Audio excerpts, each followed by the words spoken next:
All right, hard yarners, welcome to this week's episode. I'm grateful for this episode.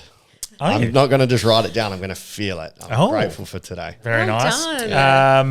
done. Yes, before we get to our guests, where we and what we spoke about, today's episode is brought to you by alltradescover.com.au. Delby, what do they sponsor us for and what do they cover? They sponsor us because we're a great pod and we align with their values.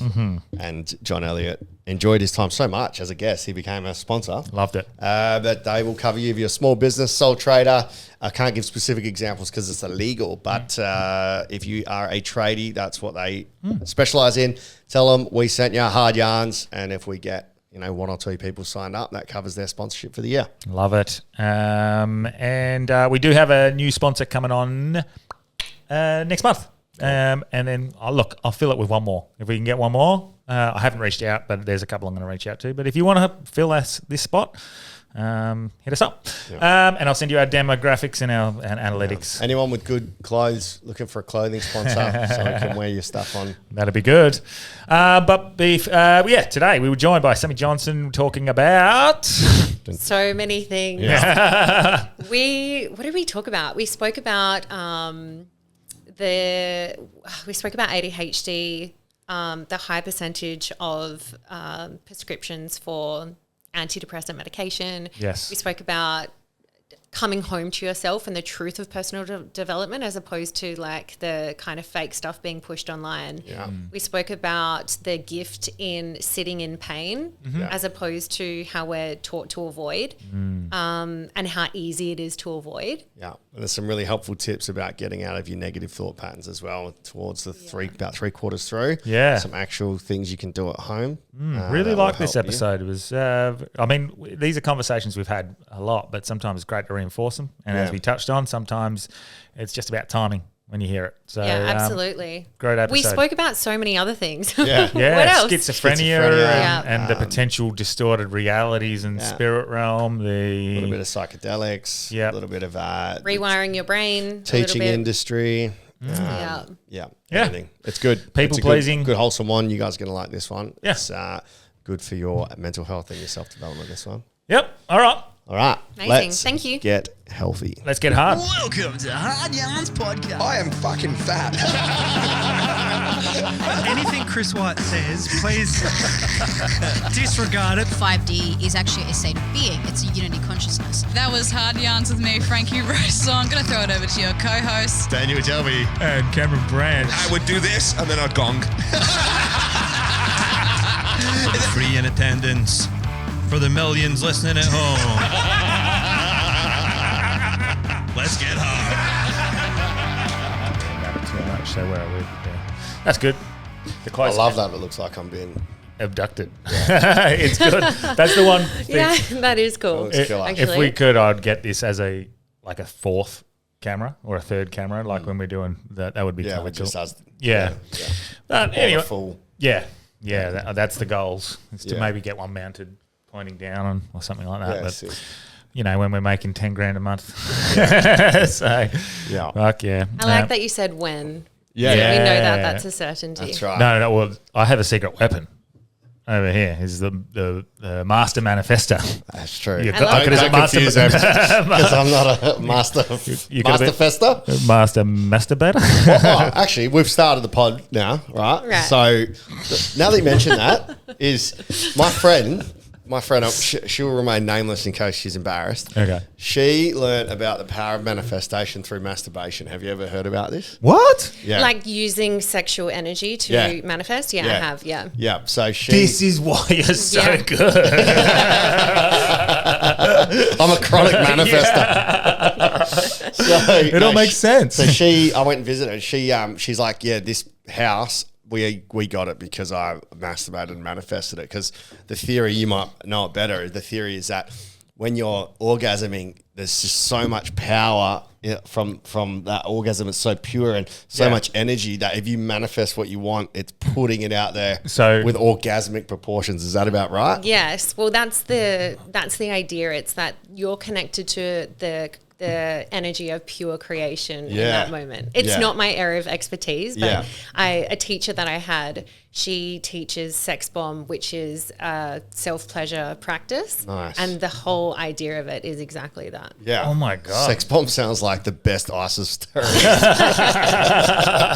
Are she- you masturbating over what you're trying to manifest? Yeah, so money. Yeah. that was it. Yeah. So I wrote some notes because it could be a good stand-up bit. But she was like, "Yeah, this house, I truly believe that I manifested this house because they got it for like 150,000 less than asking price." She goes, when it was home open, I was like, "What were you doing? Just mazzing in the bathroom Over a house. Yeah, but she was like, What "No, if you wanted like this beautiful dog?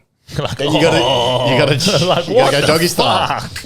Yeah. So she There's was a bit in that. It's There's more definitely a bit about on connecting that. with the energy of the thing as opposed to the actual thing. Yeah. Yeah, so So- it's like connecting with the energy Okay, of maybe abundance. very immature. Yeah. There's lots of stuff because I Yeah. was like, As a joke, there's a lot there. I've written it down. We'll save it for another pod. Yeah. But she basically was like, "Yeah, I wanted this house. We went through. I knew that I wanted it. On the second walkthrough, the owners just happened to be there." And that's when I said, "Well, they caught you." but I'm jealous if that's a good bit. yeah, so the owners saw her and the two kids, and they had higher offers, but they really liked the idea of their family Of a woman masturbating in the bathroom. of the family living there. So instead of giving it to the highest bid, they got it. The owners Because of chose them. them because So of the good. family and Love like that. That's good. yeah. So she was and she was trying to convince her husband to do it with her. So yeah, but super powerful. I get the energy Yeah. though. It's such a big release. Or Yeah. well, yeah. So That Yeah. would be a great episode. You need to get her on. yeah, actually she would Invite her. Yeah, Yeah. she'd be good. Okay. Yeah. Okay. Let's So- talk masturbation, meditation. Yeah. It'll be And more of a Manifestation. more of a tell than a show and tell. So, Okay, cool. all right. Well, let's kick off with that power of manifestation. Yes. Sammi. So give us a bit of a rundown on who you are and what's brought you to our studio. Yeah, I mean, we were just talking about a little bit about my background, which I don't talk about often, but I was a high school teacher for around 10 years. At about the 5-year mark, I got into a pastoral care role, so working with the kids that didn't quite fit into the system. And I was working really closely with the school psychologist, realised that a lot of kids were being referred to be medicated because they didn't fit into the system. So a lot of ADHD, diagnoses, anxiety diagnoses as young as 12. And I remember thinking, like, because I was the one having the deep conversations with the kids as being in that partial care role, and the psychologist was more of the referral person because they don't have time as one person to have deep conversations with thousands of students, right? So I could see, you know, even me not being trained in what I am now at the time, I could see that there's other ways, there could be other approaches. Like some of these kids had some trauma, like why are we sending them straight to be medicated? Yeah. What are we teaching them? Maybe that there's something wrong with them. There's a Band-Aid. It's better to not feel the emotion. Yeah. Instead of like, how can we teach them to hold the feeling of being uncomfortable in their body and actually overcome it and show them that it's normal to feel anxious if you're giving an oral presentation. And that's really where it started for me and where I started studying alternative therapy. So that's my exact experience as well. 10 years of high school teaching in special needs role with something called integrated curriculum, which was like they created the curriculum with me and some other staff. No other school did it. We got to create what they learnt. Wow. But I had the kids without funding. So these are the ones that have like either not been diagnosed, mum's in jail, dad's on gear, whatever it is.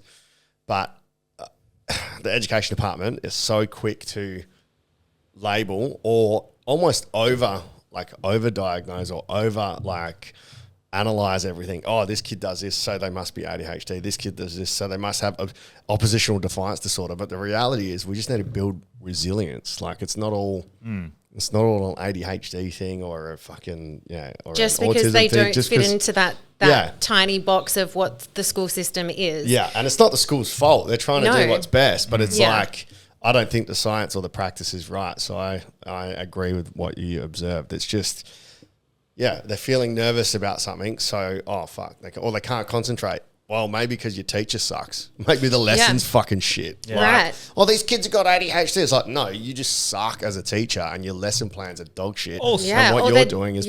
or they're not interested in maths. Or, you know, with teenagers, like if they don't like their teacher, and this is backed by science, then they don't want to learn. Yeah. So number one is building rapport. And there's a lot of high school teachers that enter into the profession as like they liked maths or they liked science. They didn't know what else to do. So they became a teacher, not because they like kids. Yeah. And there's so another... they're a professional and they're a professional and they love their subject, but they don't like teaching kids or they don't like kids. And it's the winning over is huge. The number one thing with teaching, you can't teach it. I call it just be cool, but I don't mean like be cool, like, what's going on, swag. It's just like, be real, be accessible. Be reasonable. Be reasonable. Don't walk in with an expectation of respect. Have understanding. Yeah. Yes. It's just, And but that's obviously a big factor from my outside point of view, but just general observation, surely as well, something that's making it harder for teachers is that kids now have so many things in regards to entertainment at the click of a finger, that if they're not getting that entertainment value when it comes to learning or what they're doing at school, so they're going to be distracted naturally. Absolutely. Well, I think that's the same as us as adults. Like we're addicted to our phones. So of course kids are addicted to their phones, and we don't even have the tools and strategies. And I guess this is how like we even got to me being here today is firstly, after I kind of realized this in the school system, I started studying alternative therapy. So masters in NLP, hypnotherapy, life coaching, which you love. Trigger. Finish your life before you coach it. Yeah. I totally agree, by the way. I've come to learn that it doesn't mean It's I'm coaching you how to do life. It's a term Mm-hmm. on essentially like mentoring and giving strategies and resilience and kind of like Davey Rowe. Yeah, would be a life coach, but like you could life coach in certain areas of like things that you've learned, and it'd be your specifics. But the term life coach is it's a terrible term, and it's not. I mean, if you get a good coach, they're going to tell you what you don't want to hear. Yeah, they're not always going to be telling you what you want to hear and agreeing with you and letting you sit in victim and like stay in the mud. They're going to like. Sounds like it's a parent nearly. Like parents tell you what you don't. A good parent tells you what you don't want to hear. Yeah. Well, the first step of learning to take care of yourself is actually self-parenting and learning to take responsibility and identifying, I've been through these hard things and what am I going to do about it? Yeah, exactly. Instead of staying stuck in it, right? Exactly, yeah. Poor me. Or society, you have to bend to me because I can't deal with my own shit. Exactly, like which is like on trend now. Yeah. If you look at TikTok and like there's everyone's ex is a narcissist and like it's everyone else's fault. Victim mentality. Yeah. One of my biggest priorities at the moment as a father is trying to instill being okay with losing, and I don't mean that in a like a it's okay. Like I still wanted to strive to be the best. Buy her a West Coast Eagles membership. I think she's going all that way from West Coast actually. So I have a perfect example. The other day, like we're playing the staring contest, and we're going to give her a prize for whoever won. I knew I was going to win. I was going to beat her. Confidence. Well, sometimes she does win. Actually, she's actually pretty good at it. But I was very interested to see what the reaction was, and there was a fucking meltdown because she's not going to get the prize. And so I took her aside and said, "Right, let's talk about this reaction." And then she started melting down more, going, "You're cheating!" And her anger and the ability to not handle losing was very evident. So I said, "Okay, now I'm definitely not going to give you a prize. If you had been respectful and understood that, I tried my best, I'll do better next time. Well done, congratulations." I probably would have gone, "You're very well behaved. You've been very polite. I'm actually going to give you a prize anyway." Now I'm still incentivizing good behavior, which I'm not sure that's the best way of doing it, but it's a start. My daughter's got autism, so it's a little harder for her to grab some concepts. So I'm trying to incentivize her in a little bit. But the rest of the day, if we did paper, scissors, rock, if she lost anything, she'd be like, "It's okay, I tried my best." But Nice. And I so love that. it's instilling, I think, a good behaviour. I still don't want to incentivize it as you're going to get a reward for this, but at least that's a good start. But I think that's, so. I think, a big part of it. I think that's what you're seeing in a lot of kids. They don't like Can't losing. They lose. don't like being Agree. told no. Yeah. And then it's blamed on something else. Like, no, they're just anxious or they've got ADHD. And I'm sure Absolutely. some of those things play in. But, yeah. Being uncomfortable in general, I think especially how things go now. Like we know that if we're bored, we'll even unconsciously pull our phone out of our pocket and we've got like dog reels or like whatever it is you watch, however the algorithm works. It's immediate dopamine. If we're at home on the couch hungry, Uber Eats. Yeah. If we want to get somewhere, Uber, we can track where the Uber's going. Like there's like, I think it's about building a relationship with discomfort. And we were talking about earlier, like how easily, you know, antidepressants, it's like 1 in 7 in Australia. People are prescribed SSRIs, which is numbing. Yeah. And it's actually proven now, like people used to say, yeah, but in depression, you know, there's like a chemical imbalance, when in fact it's actually proven now that that's not the case. Yeah.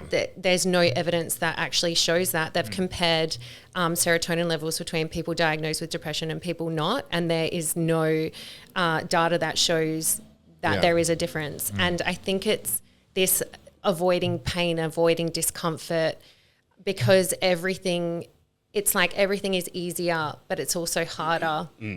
And it's like, Because life's so easy, and we touched on it on Monday. Yeah, we're in the with Eddie. best, as Joe Rogan always says. We're in the best peak. We're in the peak of humanity right now. So if you're depressed, something else is going on. Like you can have anything you want. There's so much like opportunity. Yeah, and there's so many reasons because of it. You know, like you look at whatever social media gives you shows you the perfect world that everyone else is living in. So there's which that is not real. with the fake. Yeah, exactly. It's None not of it's real. An idea. I even look at my social media, and when I was not feeling great, I look back on like that little period, and I think I handled it pretty well. But I look at that, and I presented this great version of myself. And I'm like, oh no, man, like. You weren't great there, but it looks good. Yeah. And if you can see it in your own prime life. example is this pod. Like we're doing well on Insta, and follows and all that. But the reality is, there's it's just major. There's no money in it. There's no like. We just lost it looks 3 great. sponsors, so we lost about $1,800 a month of income in like 1 month. Well, these are the conversations actually that need to be had more. I think it's like the honest conversations. And like I said, why I was drawn to this is because it's called hard yarns. And I'm like, okay, great. These are conversations that people don't want to have because people don't want to hear the truth. It's uncomfortable. People don't want to hear that they need to take responsibility or that they need to self-parent or that it's like empowering. Well, firstly, it's like, oh, fuck, it's up to me. It's all up to me. And then it's like, oh, it's all up to me. Yeah. I have to choose to redirect my focus. Like when I think there's like a lack of education, the most simple thing or understanding about the brain, do you know about the RAS? No, tell us. No. All right. So a part of your brain, it's called RAS, reticular activating system. Yes. Right. So what it is it takes in we have millions of pieces of information coming to us at all times. More now that we have social media, we're bombarded with ads and like, you know, people running ads really know how to manipulate our emotions, right? To get us to buy. Yeah. So what's happening is that our brain is filtering information because we can't take that much in. And what it does is it works on a confirmation bias. So it takes in information and beliefs that we already have. It takes in evidence to support the beliefs and information that we already have. Yeah. And that's why it's so easy for people to go in a downward spiral. And it's like what we focus on expands. It works like the algorithm. Like if you're interested in something, it's all Instagram's going to show you. It's all TikTok's going to show you. And our brain really is the same. And that's why it's great to have conversations with people whose opinions are different to yours. Because people are usually one end of the spectrum or the other end of the spectrum. And if you can't come to this middle point, you're missing. You're missing like... She is the perfect guest. Yes. That's literally been our ethos. Is like, oh, really? Yeah, you can't be too Love far that. left, can't be too far right. You need to be in the middle. No, you And miss be it. open to specifically ideas. the You should be able to last shift. last 3 or 4 months made a real strong pivot towards making sure we intentionally get people on that we disagree with. Love that. Yeah. That is awesome. Look, Hard conversations. it's not always the best. Like, and sometimes you go around in circles. But it's better to show that you can chat and not be dickheads to each other. I do see a bit of a bridge happening anyway. A bit of a There's pendulum. one guest I want to get on, but I don't want to get on. I know who you're talking Who are about. you thinking about? Her name's, she's a journalist in the West Australian, Kate Emery. I can't fucking stand her. Like everything she writes makes my blood boil. She has not a logical fucking shred of logic in her body. She's just too far fucking to the left, I would say it is. And she makes my skin crawl and angry. Everything I read about, her stance on everything fucking sucks. In my opinion, she might be right. I could be wrong. Anything that celebrates the sort of downfall of the opposition I think is because I think we probably fell into that trap in certain ways a lot of times in the last 5 or 6 years. But again, of late, we've been going, oh, well, we don't celebrate the loss of it. Just understand, oh, this is what it is, and understand that they're still coming at it from a place of love. Like they think they're right. They think they're doing the right thing. So they're not assholes. So my fear is if I got her on, I know I'd Yeah. I'd be able to control my emotions completely, but after the pod, it's that awkwardness of like, oh, thanks for coming on. I would just be like, all right, thanks, and I'd let you deal with it because I got to be out of here. Cause, I mean, I'm not even sure what she writes about, but I think the willingness to have a conversation, it would just have to be, she would just have to feel that way too. Yeah, And- I mean, she and- probably wouldn't want to because she'd probably feel like she's going to get ambushed or whatever, but she's just written so much stuff that is Well, I've just, seen every that. article almost disagrees with the previous one. I've seen that with Abby Chatfield lately. Is really like not lately. I've just started following her and looking at Yeah, her I've seen stuff. her stuff come up recently. And a lot of it, I don't like how like.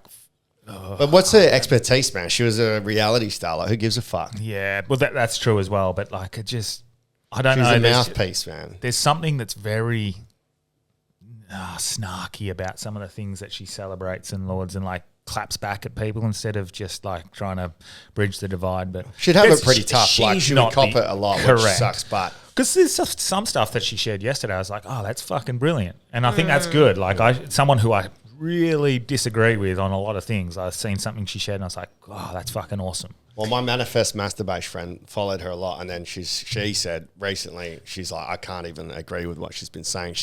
She's purposely trying to force a divide now, and she's trying to. It seems like divide that, people yeah. But there's, instead and of- it's not just her. There's other people, and there's guys on the right and left, and guys on the both sides, and women, sorry, as well. But anyway, Yeah. we detract. She's just a We were perfect saying example. that Yeah. reticular activating system is. Oh, yeah. Yes. Yeah. I'm so- like, wait, why No, were we that's where even talking about That's this? what we do. That's what we all go. I'm trying to think of why Come we back brought around. up the Because of rats. No, ADD. because what you see is what you start to believe. So if you're like, yeah, I'm no Right. good, I am a victim, and then everyone else is going, yeah, you're a victim, then you buy Yes. into it and you believe it, and that's where you what get stuck. and that's what they want to hear. Yeah. And it's like if you're a good coach or a good therapist, you will say, and what are you gonna? Okay, and what can we do about it now? Yeah. How can you take responsibility for that? Yeah.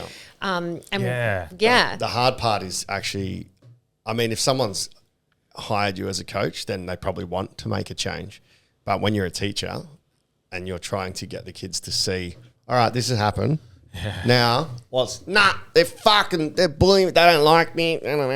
That's the hard part, is trying to lead them without forcing them or telling them, no, this is you. This is a you issue. Because when you discover that you just worded it perfectly, that like that it's all because of me. It's all because of me. Like it's at first it's a hard pill to swallow, and then Yes. it's an empowering thing of like, oh, it's all down to me. exactly, I get to create the change. Yeah. Yeah. Because it would be earth shattering to, I mean, I don't know if you've had clients in the past where all of this destructive behavior or all these terrible things are happening to them. Oh, my ex did this, or like my job did this, and my boss, and I can't keep a job, and then the light bulb moment. You are the Have you had any of them where they go, Every "Oh, single client. Right. That's literally what I do. And it's what's the response, and how long does it take for them to come to terms with that? We'll start there because we've talked over a little bit, so I'm gonna. yeah, There you go, yeah. that's a great question. It depends. I've had clients that have really, and I have to, like, I've learnt this in my job that if I can't hold the client through these moments, then I'm not good enough to be their teacher or to be their coach. But I have had moments where I've called out behavior and they've like projected and been like, what the fuck, this is bullshit. And if I can sit with it and hold it, it doesn't take much time for them to go, oh, like... Yeah. Like Wow. being a good teacher. Yeah. Yeah. And also there's just like so many, because this is really nuanced. So it's like, let's say you were in an abusive relationship, right? Is that your fault? No, it's not. We're not saying it's your fault, but where is it that you've allowed that to happen? Do you have shitty boundaries? Are you people like, what is that? Yeah. And that's the thing that we're pointing to. So I think that's where people take it out of context Yeah. and don't quite understand the message. Yeah. Yeah. Does that make sense? Yeah, definitely. Yeah. And what's your strategies like? Let's say the most frustrating thing for me, I see it quite often, and I guess I accidentally slip into life coach mode. Yeah. Where people will give me a problem and I'm like, oh, this is your solution. It's right here. Totally. And you just go, hey, this is it. And they can't every They can't husband take on the planet. They can't take it like Just listen. if I said, "Hey, you need to do this," boom, it's out. What's your strategy of gently getting them to go? If I do this, Yeah, well, then people this. don't like being. Do you like being told what to do? No. Depends who it's from.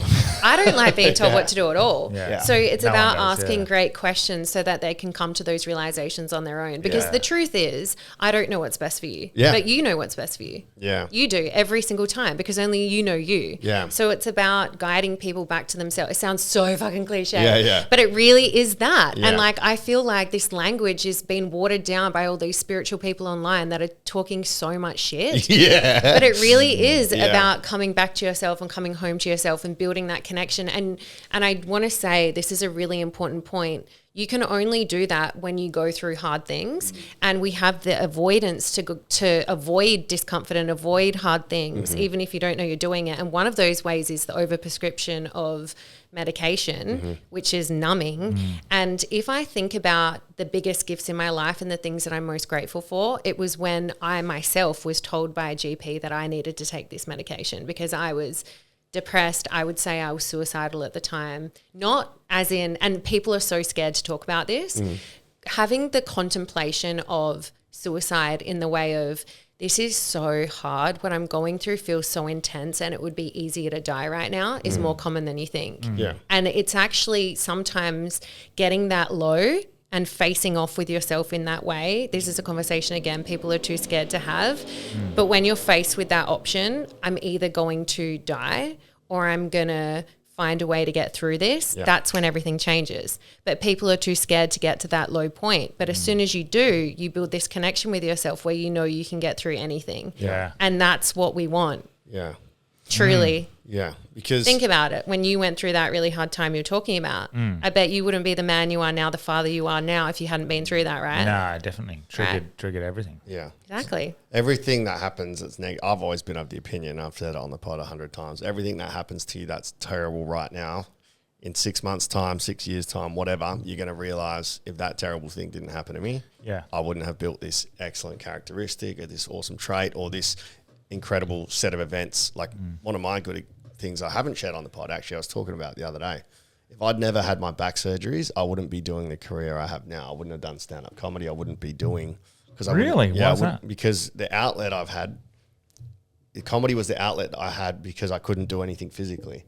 So all the energy, I'm like, fuck, I couldn't walk. Like I'm fucking in bed. Like I'm getting fat. Fucking can't work out.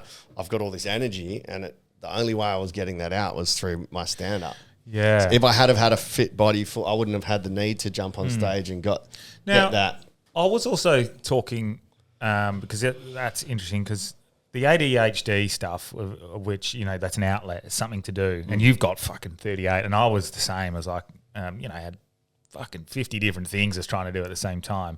And it all ended up being like almost distracting. And eventually as you whittle them away and you come back to bugger all, and then you sort of focus on yourself, and then you get back to these almost silent moments, and they're so fucking uncomfortable and you don't like them.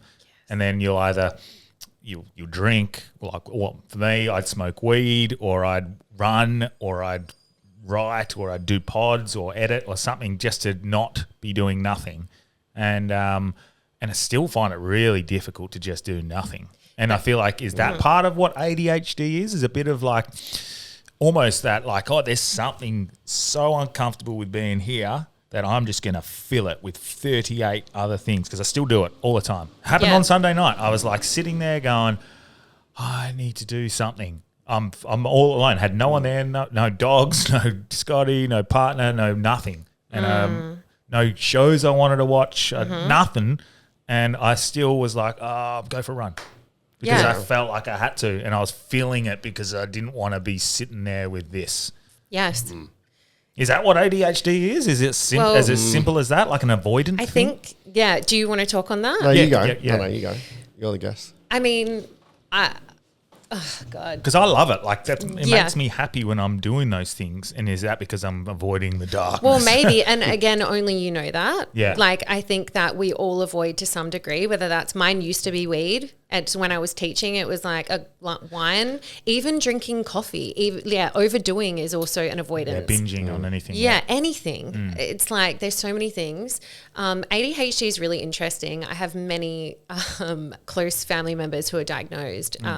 Like I was saying earlier, my twin brother is diagnosed schizophrenic. There's a lot of mental illness in my family. So Is it actually a twin, or do you just think he's there? yeah, it's actually me. It's actually me with the schizophrenia. No, he's a real twin. There's a lot of stigma with that as well, but hey, it's not what people actually think. Totally. Yeah. Well, it's really interesting because I've seen him go through trauma over trauma. And so I'm like, wow, I've seen the most beautiful, like truly, he's the most beautiful person I've ever met.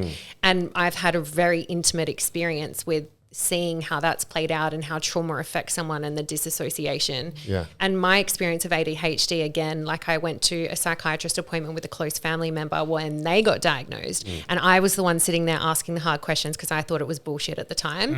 And the psychiatrist turned around to me and said, you know, you have ADHD too, right? Like it's extremely obvious and it's really genetic and all of these things. And then what started this conversation with us and reaching out and our conversation on Instagram was I saw an influencer do this mini podcast series on her, how she had ADHD and she was a late diagnosis. And this is a trend that I'm seeing, particularly in women. And so when people are diagnosed when they're young, typically they have these symptoms that are really prevalent, like they can't focus at school, they're really distracted, all of these things. And women are better at masking. So that is why, and that's why autism diagnoses are usually more common at an older age, and ADHD diagnoses with women are more common at an older age. But what those symptoms are also like disassociation symptoms, which is a coping strategy to disassociate, which is essentially like leaving your body so that you can cope. And it's another way of numbing out. And so the symptoms of like all these women saying that they're ADHD is like disorganized, they're never on time, they're messy, they can't concentrate.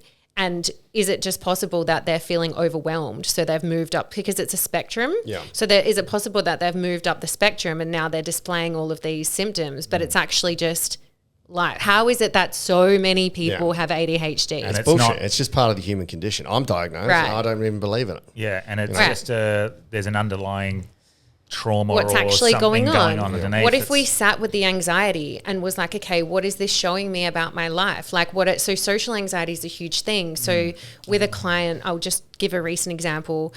And I used to experience this, like get really nervous before they met someone new or walked into a bar or something. And if you break it down to what are their thoughts doing before they're having this physiological reaction, and it's usually like, what I'm are not people? good enough. I'm not good What are they enough. gonna think? What are people going to think of me? But if you change your focus to, okay, how do I most want to show up right now? Calm, kind, loving, whatever, or open, then you walk in thinking kind, open, loving, and that's how you're showing up. And the focus is off what people are thinking of you. You're focused on how you're being. That's one tiny strategy that is. And the truth is, no one gives a fuck. No one gives a fuck. They're thinking the same thing about them. Exactly. It's self-obsession actually, which Yeah. is huge now. And that's another thing about personal development. Like obviously I love personal development. It's my life. Yeah. Like, but there's just so many ways it's taken out of context and it's turned like self-care is now this over-obsession with self. Yes. When the whole message is actually self-parenting. How do you take care of yourself so that you can show up in a really generous way and so you can give and so you can be a great parent? Yeah. That's the message, not to be self-obsessed. Yeah. It's I think it's such a dichotomy because Instagram has so many great benefits. We can get these great positive messages, but on the same side, it's so not real, and you see the bullshit side. So you'll see reels of self coaches or life coaches, and you're just like, "Fuck, man, what a crock of shit!" It's all ego. They've hijacked this, turned it into a trend, and it's inauthentic. hijacking really You know? good things. Yeah. And then the other side is you see real good quality creators with a scientific background that aren't doing it for a trend and for views, that are actually there with the desire to help people. So there's like this inauthentic versus authentic, and gets blurred, Yeah. so it all gets lost in the wash. And Yeah, people need to be more discerning than ever. Yeah. And Yeah. again, you can only do that by connecting back in with yourself and doing the check-in of how is this actually, like Yeah, how do you get around the 48 different factors, extra factors that we have to deal with on a daily basis than our kids And then our parents had to, and our parents' parents, like they didn't have social media for the comparison side of things. They didn't have the distraction addiction of social media, for example. because maybe it's not ADHD, maybe it's just a whole different way our brain is dealing with our current lifestyle. Yeah, which is I think got discipline. more opportunity than ever before. I think discipline is actually more needed than ever. And this is coming from someone who's like, that sounds like a really masculine word. I'm a woman who works with women, and I'm typically feminine to use that language. And discipline's typically associated with like a really masculine way of being. But I've noticed within myself, like I need more discipline than ever. Like I can't look at my phone when I wake up in the morning. It's my opportunity to focus on what I want to create. So I'm waking up in the morning, and it's simple. It's not to add to your to-do list, but the first thing I do is like I'm box breathing, which is really simple. You know, box breathing? Yep. In for 4, hold for 4, out for 4, hold Yep. for 4, and That's great. slowing it down, and then focusing on the frequency of appreciation, not writing down 3 things in my journal that I'm grateful for. It's bullshit. Yeah. Like it's bullshit. That's ticking a box of self-care, but not actually doing the thing, right? Mate, the box breathing is huge. It saved my life. So many jokes that I'm holding. Oh, But the God. box breathing is like something I accidentally stumbled on, and I do at the start of fell every on the box. meditation now. Yeah. Yes. And it just, you feel yourself from almost this, like you're buzzing. You can, because you're starting to feel your body and understand Yes. how you're feeling, and it's buzzy. And then after like 4 or 5 of those breaths, you feel soft and you feel like, Because parasympathetic to sympathetic, because that's what's happening. Yes. I don't know It's the science, sympathetic but to it's parasympathetic. yeah, fuck, it's a really good feeling. And at the end, Yeah. if I've gained nothing except for I feel a little less wired, that's all you need. So instead of writing 3 100%. things, what are you doing? You're actually feeling it and Feeling it. Yeah. Feeling it. And the reason I say appreciation is because I spoke about it really briefly previously about when I went through a time of being really not okay. It was when my son was a newborn. He's 6 now. I became a single mum when my son was a newborn, and I felt like the rug had been pulled from under me. Never expected my life to look like that. And box breathing saved my life. I just did it repeatedly over and over again. I had a baby that didn't sleep. Like You're gonna have it was, to. Hey, it was relentless. Yeah. And also that time, I wouldn't be half the woman I am now without having been through that time. And I'm so grateful I didn't choose medication. And I also don't want to say there's something wrong with someone if they choose that. Yeah. Sometimes you just got to choose really what you need to get by. But I'm very grateful I didn't, because it would have robbed me of the experience of.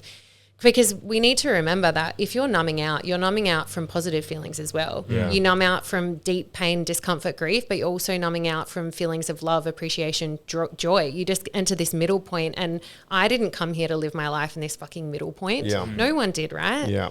So I think that's an important reminder. Yeah. Oh, well, I think honestly with it, like the thing that I've stumbled across is there's like 3-ish key things that we can do to I guess deal with everything that's around us, because we're surrounded by it consistently. And I think you touched on it before, and you said it before as well. So the discipline's huge. I think discipline to actually do some of the things that we don't want to do. And remember that it's up to us to choose where we focus. Yeah. Yes, because we can't avoid, like, what are we trying to do? We can't change the world that we live in anymore. That's never going to change. It's only going to get worse. So instilling the discipline to do the things we don't like, which is also going to help with your resilience.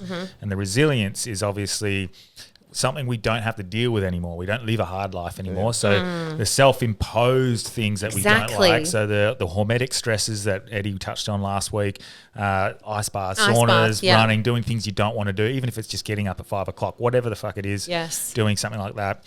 And then the final thing is so discipline, resilience, and relationship to self. So all of it doesn't matter. If you're understanding why you're being triggered by these sorts of traumas or things that are going on, you can sort of discount all of the comparison and the judgment from others and what you want to do with your life. Because if you're happy with who you are inside, then you can start again. Yeah, but that's where 100%. people need the most help. Because Correct, you can't yes. just go, I'm doing this because Correct. of this. Yes. You're just doing what you can to get So by and difficult. survive. Yeah. That's where you need an external force to come in and be like, okay, when this happens, or how do you react? You get them To say, lead I'm you doing to this. it. Yeah, which is, yeah. Well, why is that? And you can't, if you're not trained in it, you can't figure it out yourself. You need to ask for help, which so is there's, always, Yes. obviously there's therapy. There's Yeah. psychedelics will tell you. the Yeah. mushrooms Psycho- definitely fucking help. They'll Not tell you not an overuse of, Correct, yeah. but 100%. Yeah. I actually, Yeah. I've been looking into that a lot Yeah, lately. I get a lot of good. Yeah, it's very interesting to see. Is that us tapping into our universal consciousness or the consciousness that was always there? Yeah, I think Is it you having different conversations within your brain where you knew your pathways are different because it's deactivating? it's all there, isn't it? From Yeah. the what's the Default mode network? I don't know how or why, I believe but- it's that. Like, Yeah. I actually think, I would say most of what I do is reminding people of what they already know, right? I'm not telling you new information and you feel it. You're like, oh, that's right. Oh, that's right. I'm the creator. Yeah. Oh, that's right. This and is- that's mushrooms for me, or psilocybin Yeah. and, other. Do you know that they're, in Australia now, I was actually looking at this organisation the other day. I had a really good conversation with a GP in the sauna in City Beach. And he was talking about... It's a good doctor. Yeah, he was so good. Step into my office. It's 64 degrees. Yeah, he was talking about the use of psilocybin and MDMA for therapy purposes. And then Yeah. I had a meeting the next week with it's Medicine Australia. Is it Medicine Australia? I'm trying to remember now off the top of my mind. But they're training therapists and alternative therapists now. Yeah. Yes. So I had the conversation and he looked at my qualifications and he said, yeah, if you want to come and do the course, we'd love to have that'd be you. awesome. And then I would be trained in referring my clients. They'd have to be referred to a partner psychiatrist Yep. who would give them a prescription to psilocybin or MDMA. Then the client would come back to me and I would take them through a session. Yeah, That's so great. I'm actually getting Dr. Stephen Bright back on to come and So talk things about must the have development. progressed because last time he was on, He was was only unsure. one person that was actually authorized to do that. That's right. It's already happening now. Yes. I've already Wow. been like approved to do that, So to at do the that time, training. At the time, there was only one, and now he was saying like, I can't believe it. Like when he first started on this journey of learning about MDMA and psilocybin and its benefits for post-traumatic stress syndrome and all these Yeah. sorts of things, he's like, I can't believe that I'm sitting in a situation now where Australia is the world leader in training and prescribing people. And to he's always said though it's not the fix for everyone. No. it's And also not the answer. No. Yeah. Right, which is important to remember because there's also, we've all seen those spiritual people who just sit ayahuasca ceremony after ceremony after ceremony and you're like, okay, cool, you're sitting there, you're meeting God, where's the integration? Yes, Yeah. integration, huge. Right, and it's like you can get that same medicine from working with a coach Yeah. who guides you back to yourself and you're like, shit, and you have those life-changing moments like you said, those Yeah. deep realizations. Yeah. That's the same realizations that you get from sitting with these plant medicines. Yes. But if you don't go away and do anything with it, you're just still you're using it as another escapism or, exactly. or a reason or like a Exactly. And it's not- what's the answer is outside of me. It's somewhere else. Exactly. Yeah, but it's Thank not. you. It's always not. Yeah. So it's like, okay, great. I've remembered this. I have this insight. I have this wisdom that I've accessed within myself. What am I going to do about it? Like we live in a physical reality. We have to physically implement. Otherwise, we might as well, like we came here to live a physical existence, not to Yeah. be at one with the universe at all times. Like, yes, let's remember that. And then let's come back and make a change. Well, that's- Unless you are with a non-verbal autistic kid who have been telepathic. Have you listened to the telepathy tapes? No, Oh but my I would God. love to. I've got them. my God. I've got them on my list for Oh my running an God. 80-kilometer marathon on Saturday. You And- are? Yeah, and I was like, Cool. looking up podcasts that I could do, and Delby's like, have you listened to them yet? And I was like, no, I haven't. I really wanted to. And I just looked at them, and there's like 8 episodes, and they're all about 45 minutes or something like that. And I'm like, Perfect. that's my run. That's my whole run done. That's it's- so good. It's incredible. I can't wait, man. Yeah, there's a whole new world out there, and it's weird because it's something that we've always Yeah. theorized, and I'm hoping it's not a a Gimmick. yeah, what do you call it? Like a fake documentary where it seems like everything's 100% legit. All the families are legit. They've got case studies. It's all done like to the T. But non-verbals who have figured out to spell boards eventually, and then all of them have described that they can communicate telepathically with other autistic kids, and they've known kids before meeting them because they've met them at a place called On the Hill, where they all go and meet and share. Yeah, I just got goosebumps. I'm like, that is so cool. Cannot wait to listen. It's I mean, insane. it would make sense that if you're nonverbal, you would develop or strengthen other senses, right? Yeah. Right. Yeah. It would make sense. And when I connect with people through coaching, like I love being asked questions, and people call it, like you can call it channeling, you can call it whatever, but what it really is just connection. Do you think you can ask yourself the questions? Absolutely. The first thing I did when I went through, but you have to learn how. Yeah. So for me, when I went through that really hard time, I created my first journal guide, and it was like learning to ask myself really great questions. And it started really basic. How am I feeling? Which brings you into your body? What do I need? I need to drink more water. Like, and that's my experience with any psychedelics I've done or listened to. It's never, ever the psychedelics telling you. It helps, it guides you to realize you ask questions and then you see it and you're like, oh, of and course. And therapists are good therapists will never tell you what your problem is. They'll lead you to even it goes back to Mr. Robot that I was watching the other day. Can't believe it. It comes up so the therapist in the thing, the plot twist is the therapist basically knew what the answer was the whole time. Of course. But wasn't willing to tell him because he had to come to the answer of what was going on. It's the exact same theory of a good teacher. When I've got a kid that I want them to get to the answer, I don't go, the answer to this equation is this. Yeah. I go, well, what's this? So okay, how many protons are in this? Yeah. How many electrons are in that? What happens in that? Do they balance each other out? Yeah. What's the proton? Positive. What does the negative do? So what does it eat? You want to get people to a point that they're self-sourced. You shouldn't be seeing a therapist for your whole life. Yeah. You need to be able to access that from within yourself. Yeah. Right? Yeah. There's a period of time. It's the same with plant medicine, like I was saying. Like, it's like, you can overuse anything. Well, this is why and it can be avoidance, overusing therapy even. Yeah. Overusing therapy. Americans love it, eh? They're fucking... It's a trend. It's another trend.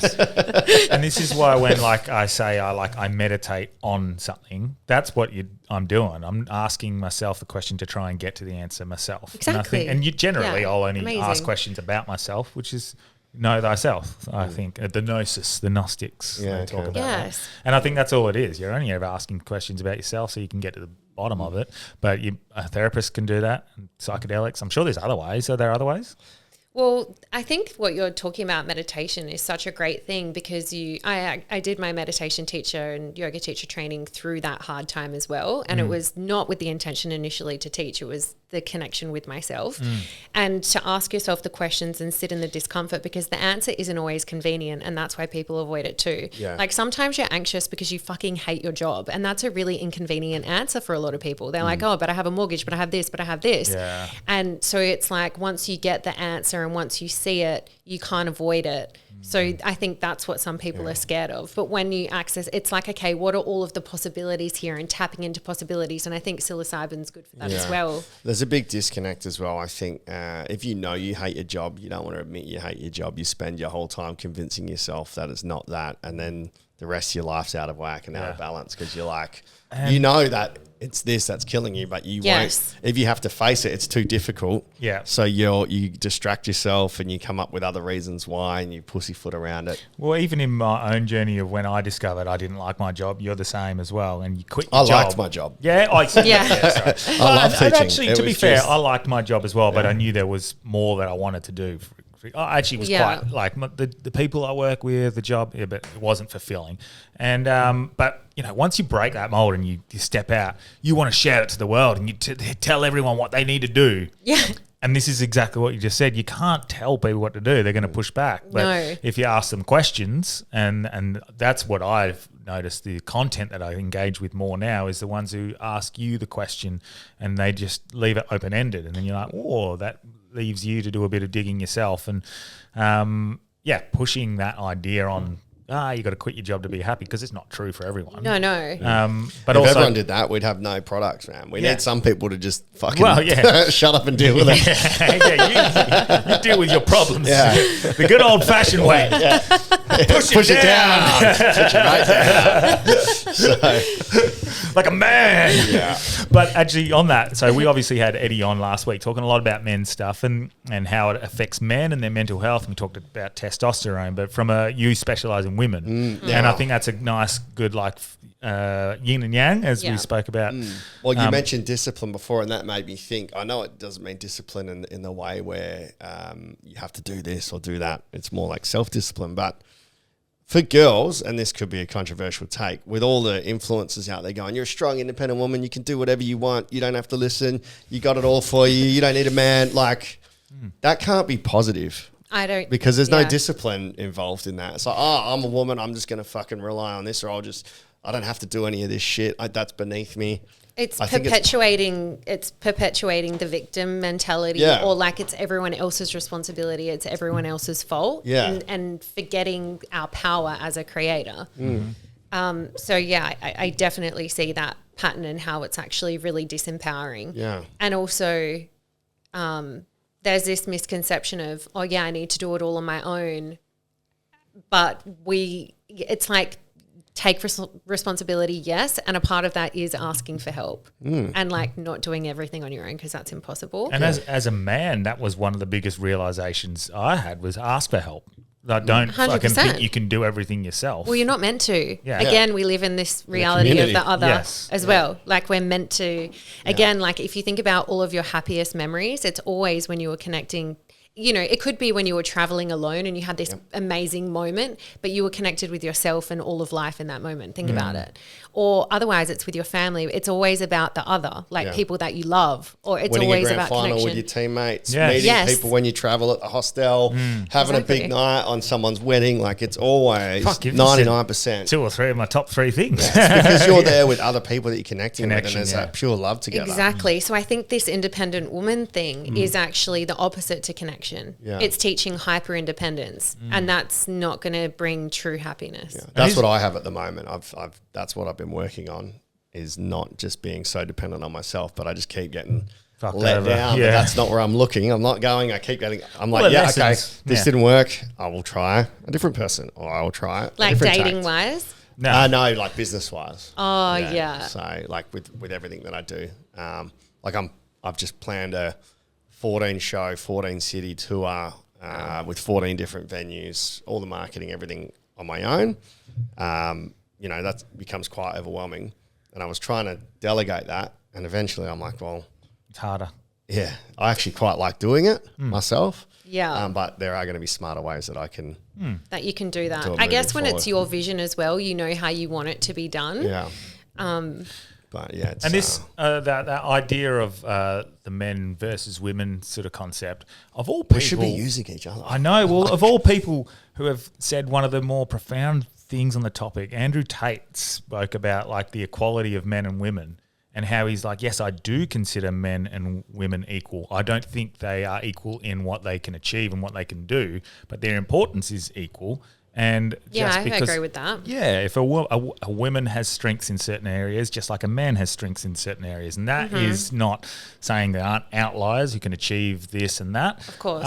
But to celebrate the differences and then use them to create a very good system in which we both have both masculine and feminine quality I think there's traits. been Yeah, of course. This divide, like there's this like us versus them, where it needs to be Together. Together. Yeah, connection. Yeah. And of all people who said it was Andrew Tate. It was like, Yeah. I'm not... It All should the be women's favourite. Yeah. I can't say I agree with everything he says, No, but no, he no. does.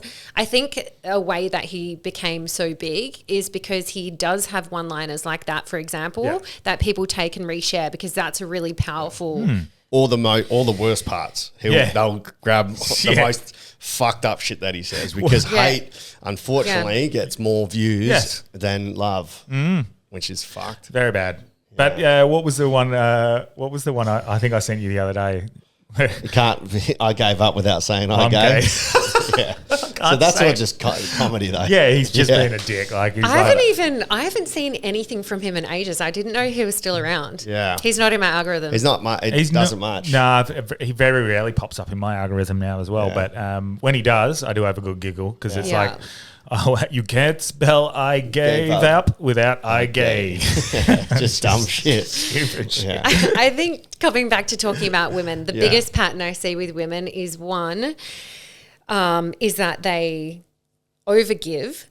So like they think they have to do and be everything. So a lot of them are working and are mums and are partners and all of that. So they overgive but they're giving, there's like a bitterness behind it because they're resentful because they're overgiving. And then they burn out. Yeah. And it's like this, but we need to learn to ask for help and also to take care of ourselves, not the 25-step face routine in the morning, which is really popular on TikTok and Instagram.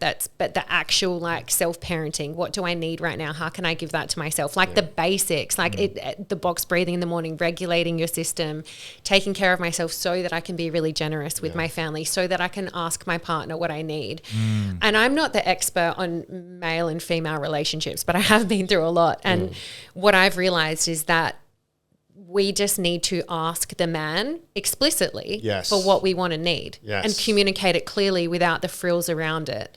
Just ask for what you want and need and then show appreciation when that thing is happens. done. We can't read your mind. Exactly. We're not telepathic or autistic. So it's also looking at your... We're pretty much the opposite. Like, it was just we're different. And Yeah. there's that book, Men Are From Mars, Women Are From Venus. It's actually such a good book. They use really old references in it. Have you read it? Nah, It's like... my mum had it when I was younger. It's really old and some of the references are really stupid, but it's actually so good and it does show the difference between, and there's also the culture of being like men and women aren't different. No, we're very different. So different. We're very different and that can be celebrated and like you said, we need each I think other. it's good. I don't want to fuck him. Why? Well, and I don't want to spend all my time with you. Sometimes I love hanging out and having a cuddle or watching a movie or going for a coffee with my girl mates and spilling the tea. Like there's different things that you do. Of course. And you can't get everything. So there's like this expectation, like you really can't get everything from your partner and it's not okay to, it's unfair to have that expectation as well. Well, it's just like if I go quiet, like my partner will just go, what are you even thinking about there? And I'm like, I don't know. See, in the book, in the Men Are From Mars, Women Are From Venus, the book actually teaches the women to leave the man alone, let them go into their cave and just be there when they come out. That's literally what the book says. Like men need that. From a man now, you need to leave us alone. You don't tell us what to do. I know when my partner needs that time because he comes home from work and he puts his headphones in and starts cooking or whatever, and I'm like, cool, he's in the cave. He needs a space. That's fine. I'm not going to be offended by that. I've started to notice it, like, and only because I'm around her a lot more now, but like my partner, if I can sense that there's like a mood or that just she's flat or upset, like had a bad day, injured, whatever the reason, or my housemate or my daughter, like I've started to go, just give them that little breathing space and, try to do that. But then sometimes like I realize they don't communicate that. Yeah. And then if you step on their toes and they get a little edgy, you should know. Yeah. You should know I'm fucking in a mood. No, Grace it's Grace the number is one good. lesson for women. But it's also got to be the other way around. Like if Yeah. I'm feeling grumpy and someone, like if she wants to have a great chat and stuff and I'm like, fuck this, I don't care. Like I'm just not feeling it right now. And I just bottle it up and don't say anything. And then I get more frustrated. That's my own fault because I've not communicated that to her. Exactly. So, or my daughter, I'll be like, fuck off. Like I think the other day I snapped, not the other day, about a month ago I snapped at my daughter. I went, just fuck off. Yeah. I was like, oh, I'm so sorry, Scotty. I love you so much. Yeah. Daddy's feeling a little bit sick. He's not well. He just lost. No prize. Yeah. No prize. But you mentioned overgiving as well. I think the hard part, and I don't know, I could be completely wrong, but if you overgive, there has to be no expectation of return because then you're not doing it from the right place. Giving. Yeah. If you're like, I've done this, this, and this, great. I've never asked you to do that. I agree. If you're giving to get something, then it's not true generosity. And that's why we say it needs to start with you because let's say I've taken care of myself for the day, right? I'm really taken care of. If I have that and then I cook dinner for my family, I mean, obviously my son, I have to cook dinner for him at 6. But let's say I cook dinner for my partner, which I don't have to do, right? But I'm choosing to do that. That's from a place of love because I have this overflow and I want to do that. I don't have the expectation that he cooks me dinner the next night. Or like I cooked, so that means you got to clean without being asked. Like, no. So the goal is like the true generosity. There's no, it's not a scoring system. Like I did this, so you do it back. And the other thing I think, and I don't know, I could be completely wrong, but a lot of the judgment is not from men to women, it's from women to women. Everything, you might want to be a stay-at-home mum or you might want to go to work and that's your prerogative. But as a bloke, I couldn't give a fuck if a girl chooses to stay at home instead of going and getting a career, and there's no judgment there. I don't care. None of my mates care. Guys don't think about it. But I think girls are the ones that are like, oh, look at her. She's not even working. All she does is stay at home with the kids. Or look at that. She's fucking doing this. I think that's the biggest poisonous. I think it's easy to like point the finger than really sit with yourself. And Look that's, in. and that's the other thing. When you've been through real things in life that are really hard, or you've met yourself deeply through grief or whatever it is, you have a lot more compassion for people. And I think it's the avoidance, like people just throwing shit out all the time. Like, why don't you just spend some time and sit with yourself and you'll be a whole lot more compassionate and understanding about other people's experience. So one of my biggest lessons is relationship, which I feel like is one of yours, because it's like finding, like I've been through so much, like, and learnt a lot through like relationships not working or like choosing people that just like aren't quite right. So I think you're definitely in a position to discuss. And like, what's your experience? Like, it doesn't have to make the podcast. Well, I've always been of the opinion that I want to be with someone that I am 100% wholly invested into. I never want to have that feeling of if I was out or if I was at a gig or if I was touring, oh, fuck, I wish I didn't have my girlfriend. I wish I wasn't with this person. Totally. I never want that. Yeah. So... is it that you've never had that? I've had it, but it hasn't been reciprocated. Right. So like anyone that I've been like, I'm 100% in here. Yeah. It's never come back the other way. Right. So I've had girls that are definitely interested and want to be with me, but if I'm not 100%, then I'm not going to do that for them. Yeah. And because I feel like it's inauthentic for me as well. Yeah, totally. Do you date, like, how do you date? Do you meet people in person usually? Yeah. Not online? No, they fucking don't work. I don't have the time or the attention span, or like, it's just looking at a photo. I'm like, I know what I'm like. It's my own issue. I'm too judgmental from a photo. I'll literally see my whole life with them. I'll be like, oh, okay, if I'm with this person, then that which is completely not true. But and I've got mad like social anxiety over. The problem I've had is in the past, and it's not an indication of the future, but I know that like, and it sounds like mad ego, if I go on a date, like if it goes well, I just know that like if I'm not keen, it's going to be harder to, I don't want to hurt their feelings. If that sounds so fucked, but I'm like, no. Yeah, I just don't, unless I'm like 1,000,000% and going, yep, cool, I'm going to go on this date because I know that after this I'd be keen to see him again or whatever. I just don't do it if I'm at 80 or 90, and that's something I need to work on. Yeah, just like some, there's a lot of rigidity. So it's like, like space for some openness or like, because I used to have that and think about, like, I think I put a lot of emphasis on the one. Yeah. Like, and when I let go of that and was like, I'm the one, you know, like I'm... again, that sounds so cliche. Yeah. It sounds so cliche. Yeah. But when I was like, well, even if I do have a partner or when I have a partner, they're still not going to rescue me. It's still up to me. It's like a lot of women are in fantasy, and we grew up with Disney. Yeah. We're waiting for someone to rescue us, and that's just not going to happen. That's like a whole reprogram. So that's how it comes, like, I'm the one. Yeah. And that's how all these expectations come. Oh, my partner's, you know, going to make me happy, or they're going to make me feel validated. Yeah. And these are unfair things. So they're not, it's not healthy. Yeah. Like, no matter if you're in the best relationship ever, you still have to be your own source of happiness. Of course your partner enhances that. Of course you're going to have great times. Yeah. But, you know, you can't rely on them to make you happy. Yeah. It's a tough one. What do they call that? Attachment theory, where it's external, you're putting your happiness in someone else. Yeah, codependent. Yeah. See, like my thing is, and I'd love a partner, I'd love someone to share stuff with, I'd love that. But I'm so okay with being on my own. I don't go. I'm not like a leech that's like, I'm going to grab some of you. There's nothing else out there. And it's a bit sad now because I'm 38 and like I would have loved to have like a person to share everything with. But I've set myself up like so well where I like my life. The only times I'm like, I wish someone was here is when I've got that downtime and I'm like, I'm bored. Like if I don't have something on and maybe, you know, if I reflect, maybe I've set my life up so I don't have to face that problem. But at the same time, why would I not set my life up like that? If I find someone, then maybe it will change down the track. I can alter my life to fit that. But I love my life. I love my friends. I love my job. I love what I do. I'm secure. I'm very lucky to be in a financially safe situation. I've got my own house. I get to travel the world. I don't need a partner. Well, I mean, want that's a actually partner. a great place to be though, because you're not like looking for a partner to fill a void. That's right. So Yeah. I think it's about if you can just practice.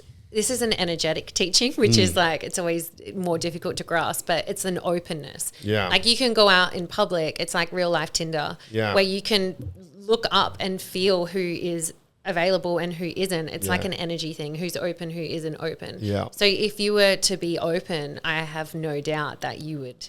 Yeah. I Meet know someone. for a fact that's one of my biggest. I'm definitely closed. Yeah, you gotta be. And that's you feel it. I gave it as a task to one of my clients. She said that and she had never met someone in real life and she wanted to get off the apps, and I gave her this task to play real life Tinder, and within a couple of weeks she had multiple people ask for her number. And she was like, what, this has never happened before. Yeah, you you can read when someone's not keen. because you got to Yeah. be open to rejection as well, hey? Exactly. Yeah. I host Sunday Singles and it's like, even there, I'm like, Yeah. Close. Like you're not available. yeah, So because like even on Sunday, the girl's like, are you single? I said, yeah, my girlfriend doesn't know.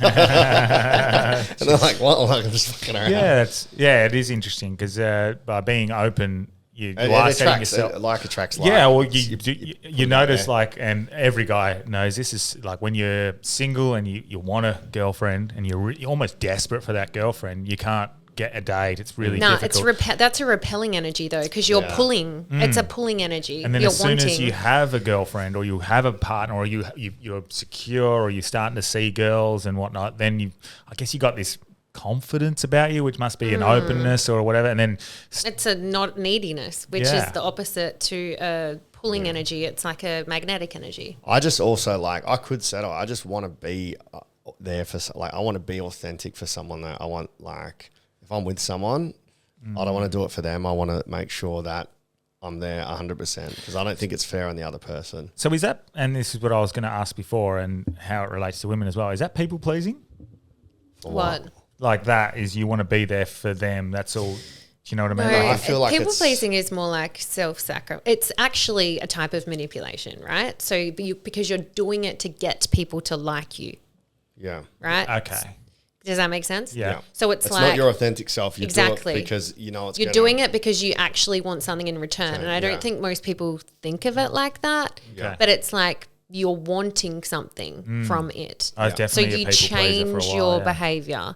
And I'm not saying that's a bad, like, it doesn't make you a bad person. Like, we've all done that. But if you really think about it, it's like, well, I'm changing myself so that I can fit in or so that people like me or so I don't have to go through the discomfort of not being liked or not being agreed with or whatever. Yeah, that saying not no. aligned. I remember telling Dalby, I think in a podcast or even just saying when we were doing our like goals, I want to say no more because I was Yeah. saying yes just because I felt bad for saying Every no. quiz I've asked But you, really, you said that's- no. Well, So I it's- started saying no to things that one I don't want to do, and sometimes I'm like, no, you got to bite the bullet, and you got to do some things that you don't want to do because it's just the way life Pays is the bills. sometimes. Yeah, exactly. Yeah. But when there's things that you don't want to do, I've just started saying no, and I used to feel like a cunt saying that to anyone. I'd be Yeah. like, I am an asshole for saying no to this person. I'm letting them down. I think you're more of an asshole going and pretending you want to be there. Correct. Yeah. Right. And I didn't realize that at the time. No, and you now never I do. Yeah. Yeah. I had those patterns too, and my brother actually really taught me this. So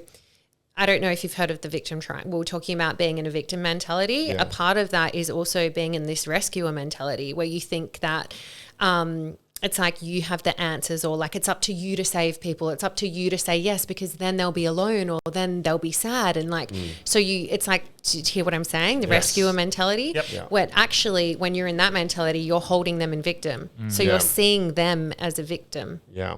right? So that's actually really disempowering, Yeah. and they can feel that. Yeah, I've tried to rescue a few people, but in my head, I'm like, I'm just trying to fucking help you, man. That's Sort one of the shit out. hardest pills I've ever had to swallow, Yeah. is seeing myself in that light. Yeah. So do that one again. So because I think I'm definitely guilty of this, trying to help people. Yeah, so it's like,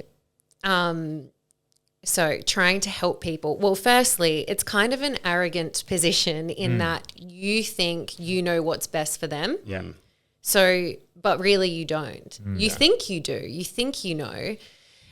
So that's one in terms of it being an arrogant position. And also you are holding them in the place of a victim by looking at them as a victim. Because So you've got the you answers think- for them. Yeah. Exactly. Yeah. So you think they're a victim. We can look at it from a quantum physics standpoint as well, think like how you're actually perceiving them as a victim, which is actually changing the way that they are. Yeah. That's like a totally different conversation. Yeah, I believe And a that, really though. trippy one. Yeah. But your perception of them is victim, and you're putting yourself as a rescuer, which is a bit of a pedestal position when you think about it. Yeah. And it's, So is this why when the husband tries to solve the problem as well? Is that similar to yeah, that? it's like the woman, and it's not even a conscious thing, but the woman's like, I don't need rescuing. Like, I just need the space held for me right now. Well, I come to just my need you to own. listen. I just need you to listen because I know what's best. You just need to give me. It's so frustrating because I'm like, look, man, just stop hanging out with Sally. Just catch the bus Sally is a toxic bitch. Yeah. And Every also- time you're with her, you feel like shit, but Yeah. you keep going for coffee and she fucking picks on your clothes and says you're no good. But you got to go, oh, that must be hard for you. Well, that person And that's it. needs to go through that realization and needs to go through the pain. We have to, like when we think about the blessing in the pain, let them go through the pain. Stop rescuing them from the pain. Yeah. Let them. That is hard let when them you drown. care about them so Well, much. that's actually real love, and I've that's learned. you saying, "I know you know. I know you've got this. I'm here if you need me." Yeah. Do you think that's what we're doing love. as parents as well with our kids? Overprotection, I think it's a bit helicopter different parenting? though because they're still young and they it's- still need massive Guidance. guidance. and I boundaries. have really, really been through this because my son's dad lives internationally and Okay. he's 6, right? So his dad moved to Bali when he was 3. He lives in the US now, lives in Austin. So I've had to let go. I'm never going to be the mum. His dad's great dad when he's there. Great dad. I never want to stop my son from seeing his dad. I never want to be the mum, that bitter mum that says no, right? And then son grows up, why didn't you let me see my dad? Yeah. Like I'm not willing to do that. And for me, I've had to, he's been to New Zealand, to Paris, to England, to Bali without me. Yeah. Like I've either flown him or his dad or his granddad, like all people that we trust. But this was a big lesson for me to be able to go, okay, I need to be in a position to choose what's best for him and discern what's me being overprotective, what's my intuition, and what is me letting him be. He came through me, but he doesn't belong to me. So I need to empower him, even though he's only 6. Yeah. And our kids also have their own lessons to go through. Like he has to go through the fact that his dad moved to a different country and I can't project anything like what I make that mean onto him. Yeah. I just have to make it normal and figure it accept out. it. And always do. so Yeah. is that kind of what you mean? It's Yeah. like, yeah. Yeah, because the helicopter parenting stuff. I think we have to empower our kids, but you're already doing that with like what you said with your daughter, like teaching her to be okay with losing. Yeah. It's like, yeah, we want to build that no matter what you go through, you're going to be okay. Yeah. Resilience. It's Yeah. that. It's resilience building. Yeah. Yeah. Yeah. I wanted to circle back to ADHD again because, like, I'm diagnosed. I always say I don't believe in it, but then, ya? like, yeah. I always say I don't believe in it, and, like, it's kind of tongue in cheek. I just think it's like when we had the ECG brain specialist on, Yeah. that was interesting. You can actually Yeah. see an Ira ADHD Shills. brain. So compared to- hyperactive, like the different and like your moving brain different sits focuses. and- different, actual different brain Frequencies, waves. Yeah. Yeah, cool. Where your brain waves sit at. And what parts of the brain were active? Superpower. Yeah, I think it's great. Like, if I am, like, I think it's fucking awesome because that's what allows me to have 50 things going at once. My trivia nights, comedy, freestyle, MC, teaching comedy night, weddings, celebrancy, whatever. Yeah. I don't think it's a bad thing. No. But with the medication, I find that it's almost placebo now where I can take it and then I get shit done because that act of, okay, my Dex is in, now I'm going to be able to focus. I don't know how I feel. You're saying like you want to be off medication. Like, I don't know.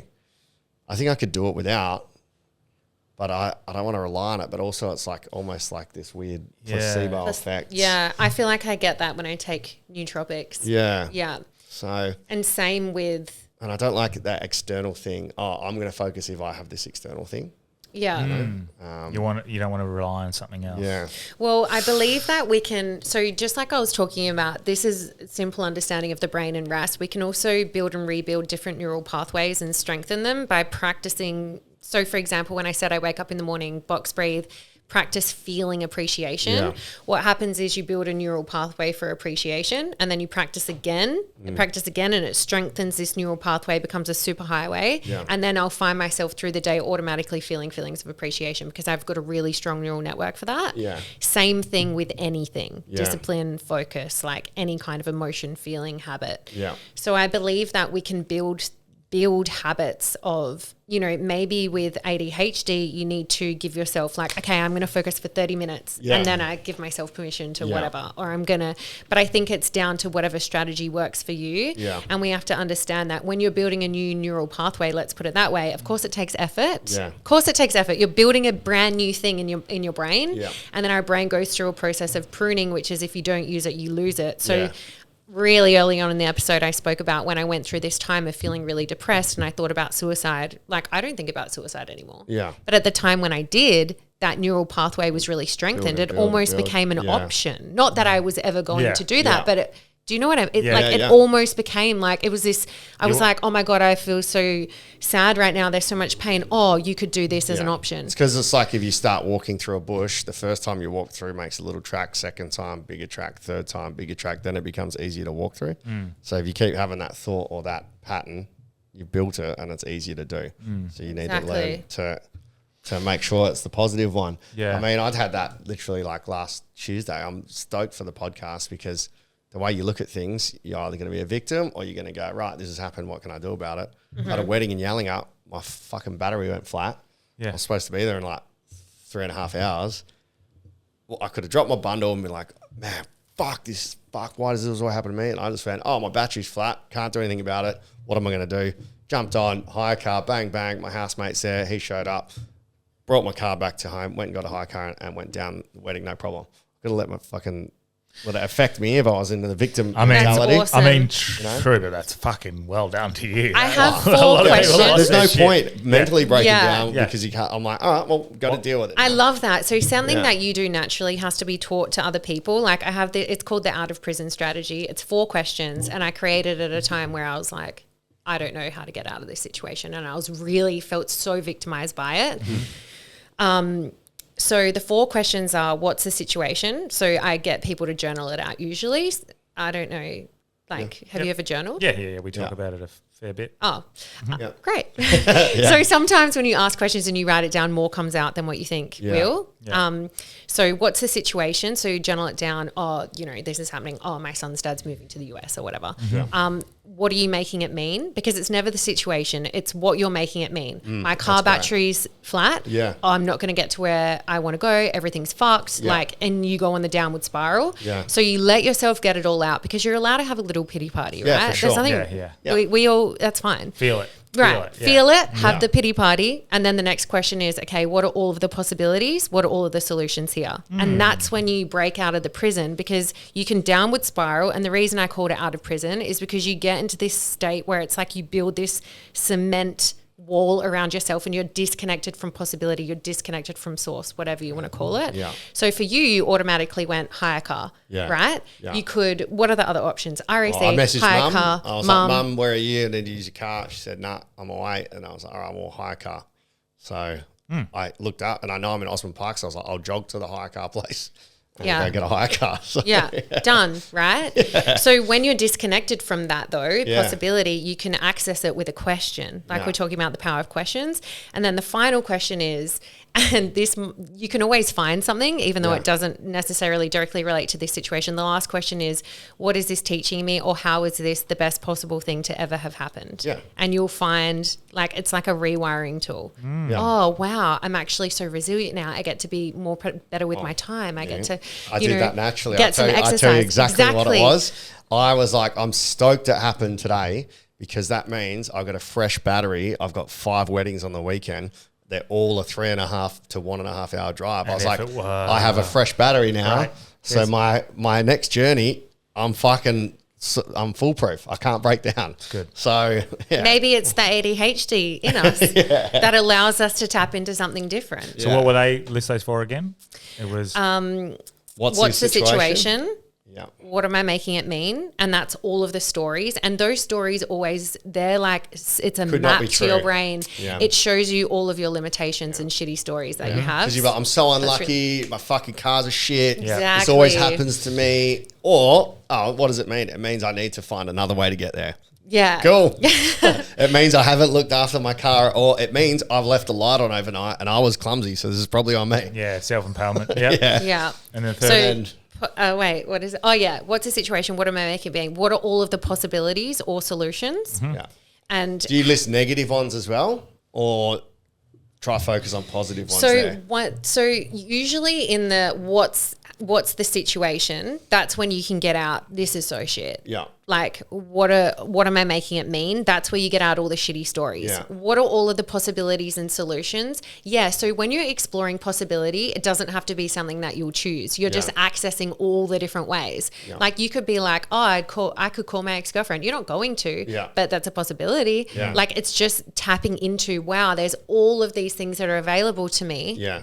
And then it's like, obviously you see what you're going to choose. And then it's like, wow, how is this possibly the best thing to have happened? Yeah. How is this happening for me? What am I learning from this? And it totally flips the situation on its head. And I've tested this in so many different scenarios and it works. You just have to tweak the question slightly sometimes depending on the situation, but it always works. Yeah. Yeah. So that's what I got from Journey of Souls when I was 21, I think, when I traveled. Reading Journey of Souls gave me that natural thing. Yeah, like, cool. What's happened? What are you going to do? It's already happened. Yeah. So how are you going to respond to it? Now, what's that going to mean down the track? Right. Yeah, because it's okay to have that initial emotional reaction. Yeah. Like, fuck, of course it is. This is fucking, I'm angry at this person, or I'm frustrated at myself for getting this or whatever, and then go, right, yep. Yeah. And if we link What's back the to the solution? Davey Rowe episode where, let's say, whatever's happened, like, oh, my girlfriend's broken up with me. Yeah. Then the next thing is, what was it? What does this mean? Yeah. What am I making it mean? You could go, it means I'm unlovable, I'm shit in relationships, and all of those things you're writing aren't true. Yeah. It's just what you've decided yes. from your past experience. So you got to look at it and go, is this actually true? Am I unlovable? Exactly.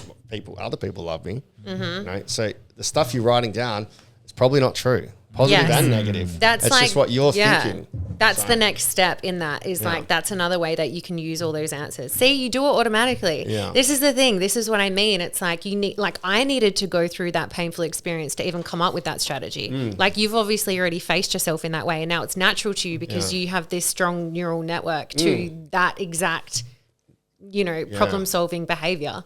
Yeah. So this can be trained. Yeah, for sure. In everyone.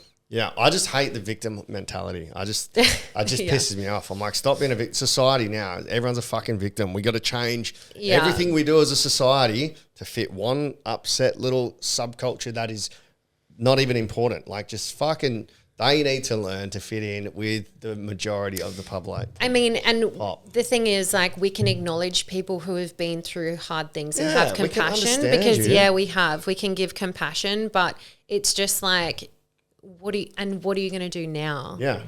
Like, do you want to dwell in that forever and that be your life and you stay in the mud? Yeah. Or what are you going to do with that? Yeah. Like, what are you going to do with that experience? So how do we rewrite then the neural pathways? Do we pull by ourselves? practicing something new? Yeah. So the brain goes through an automatic process of pruning. Like I said, if you don't use it, you lose it. So it's the first step it depends what you want to create more of. So the real basics, like we're talking about box breathing, appreciation, simple questions to check in with yourself. I would honestly start there. It's like the really simple things. Yeah. Like, Where my brain's going next, if you don't want to talk about that, that's cool as well. But when you mentioned your brother with schizophrenia, yeah. what's happening? Because there's so much like myths and stigma. What is happening, and what's your opinion on it? Does he hear voices that aren't his, or is he tuning in to something else that's not there? Is it a malevolent presence? Is there a positive schizophrenia? And when people think God's talking to them, what's your opinion of what's happening? Because like, I've got a few different ideas or theories, but I don't know. So do I, and I feel like we're probably pretty aligned with them, I'm assuming. My brother's case, obviously everyone is different. My brother's case, it was very trauma-based when he was young, really bullied at school. Like I can see all of that. And there's a main difference between me and him that I noticed from a really young age. And that was that I had this capacity. It's like I had an anchor in myself, like an anchor where I was like, it's almost like I knew that I would always be okay. Whereas he actually didn't have that. Like he was very insecure. And then when he was 16, he accidentally took acid. Right. Accidentally. So there was a trigger there. Yeah. And he wasn't diagnosed with schizophrenia until his early 30s. I do have his permission to share this, by the way. I just want to say. Yeah. I do. He's my twin. Yeah. I wouldn't share Yeah. if I didn't have his permission. But the interesting thing was, and trauma after that, but the interesting thing was like sometimes he shares things that are so deeply profound. And I'm like, wow, Where's it this come is from? really, this is really profound. And he says that he can hear, like he's heard people's thoughts, or he can tap into different frequencies. But what I see is like, it's profound, but then it's distorted. Yeah. So it's like, and a shaman said this to me once. So I actually, when I sat with ayahuasca, I had a conversation with the shaman because I've got a schizophrenia in my family. It's a genetic thing. And after talking, he was like, no, you're fine. But he said this to me. He said, they drown in the waters that we swim in. Right. And I was like, oh, that's a really interesting thing to say.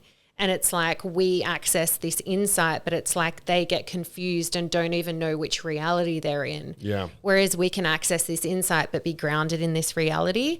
So I actually think it's both. Yeah. I think the disassociation from going through something traumatic perpetuates it. Yeah. I think there's a genetic part, maybe like, see, I've sat with psychedelics and I'm just not prone to it. It's just not in me. And I think maybe it's within someone else to be prone to get lost, we can call it.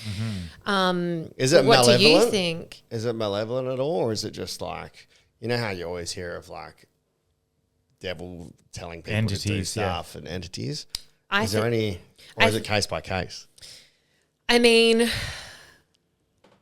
I do believe that there's different entities, and I think when you're lost in different types of realities, well, there are multiple different types of entities existing. Yeah. And I think this is the other thing about sitting with psychedelics is you really need to be in a safe environment. I have a natural ability to discern different types of entities, like different types of energy, and say yes or no. Yeah. Like they need permission. Yeah. Does this make sense? Yeah. I do. Anytime I have mushrooms, I prefer being alone. Same. Like I don't want to go out and interact. Yeah, I don't know. My opinion, probably backed up by these telepathy tapes that I've been listening to, is that their brain has probably got a receptor to something that we don't have, or that we've shut off, where whatever they're hearing is probably from somewhere else, and it's not always a good or a bad or a positive or a negative. It could be, it sounds fucked to say, but it could be like a different dimensional like being just trying to fuck with someone, or it could be a positive thing. I think that whatever's happening, they're more open to something that we're not, like more telepathic or more receptive to realities that just aren't here in this three-dimensional world. Yeah, that idea of drowning as opposed to swimming, that feels right. Yeah, feels that really there's stuck just with so me much 'cause going it's- on. It's just It overwhelming. is distorted. Like sometimes I don't want to, out of respect to him, I won't go Yeah. too far like into this part. yeah. But there are times when he thinks he is someone else, or he's like, I used to be able to ground him by me being his name's, I don't want to say that right now, but like by just hearing my voice, I used to be able to ground him, but then that's kind of been lost over time, and it depends whether he's medicated or not. You've just why does it keep coming up? That's the plot of Mr. Robot. Oh yeah, really? What? Yeah, this doesn't matter. Yeah. Keeps coming up. That's the plot of Mr. Robot. Yeah, well, one of the kids, the non-verbal autistic kids, said until he got shown he had fingers, he wasn't even aware of his physical body. So he didn't know that he had a body, so he wasn't using it. So there was a disconnect. He was in a different realm. What was he? He was non-verbal. Yeah.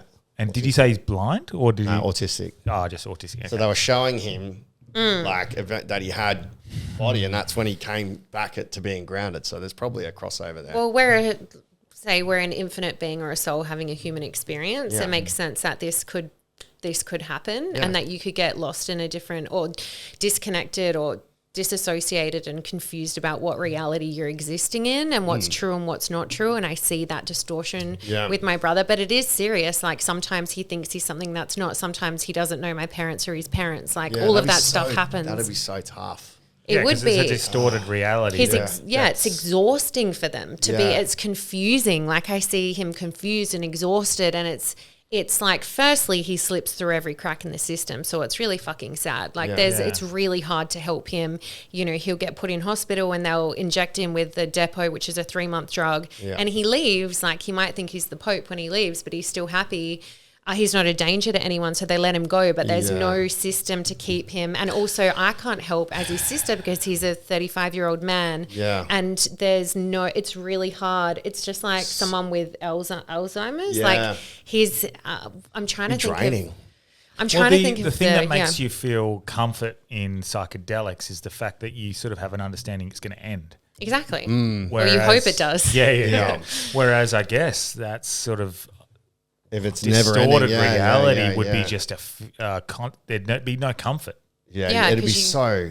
Because if hard I'm, hate. if But I'm- even for for you guys, it would be so draining and Yeah. just like never ending. because my comfort in maybe a bad trip or not feeling it if I'm high, it would be like, okay, just go to sleep, go to bed, go lie down, you'll wake up, you'll be okay. Yeah. Whereas if you're living with that, and obviously very different situations, but if you're living with this distorted reality that you can't differentiate what's real and what's not, and who you are and what reality you're in, that would be pretty scary. And then It'd be frustrating as well, right? Because you'd be like, why can't you just get back? Yeah, you're not the Pope. You don't. Like, you just want to shake him out of it, right? Yeah. You'd be like...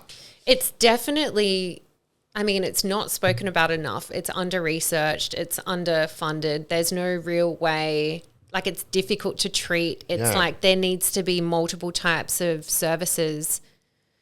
You can't get a 35-year-old man and put them somewhere and make them stay so you can help them as well. And that's what makes it hard. And there's no I don't have an authority over him. I don't have a medical authority. The only way he can be put into hospital is if he is a risk to himself or someone else in the moment. He can't be taken. Yeah. And that's what's made it really difficult. And I'm like, yeah, but he's in this delusion right now. And they're like, there's nothing we can do. Yeah. And then the only thing they can do is send an ambulance. And if he doesn't want to go, he doesn't have to go. Yeah. And that's the problem because the number one symptom is they don't know they have schizophrenia. They don't know they're in an episode. They don't know they don't know. That's the point. Yeah. So that's what makes it so hard. And I've probably had one other conversation with another person who's gone through this with a sibling. I don't even, this is the first time I've ever spoken about it in any kind of public way ever. Yeah.